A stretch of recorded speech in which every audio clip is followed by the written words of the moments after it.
अजितदादांच्या जाण्यानंतर सुनेत्रा वहिनी आता खऱ्या अर्थानं पुण्याच्या पालक झाल्या आहेत. सारा वारकरी संप्रदाय पंढरीच्या दिशेनं निघालेला असतानाच आळंदीमध्ये मात्र पूरस्थिती निर्माण झाली आहे. याच पार्श्वभूमीवर आज दादा असते तर अशा भावनिक पोस्ट सध्या सोशल मीडियावरती व्हायरल होत आहेत. मात्र यानंतर दादांची उणीव भरू काढताना उपमुख्यमंत्री सुनेत्रा वहिनी आपल्याला दिसत आहेत. संत तुकाराम महाराज पालखी प्रस्थान, संत ज्ञानेश्वर महाराज पालखी प्रस्थान सोहळ्याच्या पार्श्वभूमीवर हजारो वारकरी गर्दी करतायत. आणि अशातच पावसानं मात्र हाहाकार माजवल्यानं सुनेत्रा पवार यांनी अधिकाऱ्यांना महत्त्वाच्या सूचना दिल्या आहेत.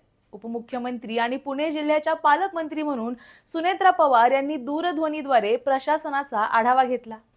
यावेळी त्यांनी पुण्याचे जिल्हाधिकारी, पुणे आणि पिंपरी चिंचवड महापालिकांचे आयुक्त, पोलीस प्रशासन तसेच संबंधित वरिष्ठ अधिकाऱ्यांशी संवाद साधून पावसाच्या परिस्थितीवर सातत्यानं लक्ष ठेवण्याच्या, आवश्यक ती तात्काळ उपाययोजना करण्याच्या आणि नागरिकांच्या सुरक्षिततेला सर्वोच्च प्राधान्य देण्याच्या सूचना दिल्यात.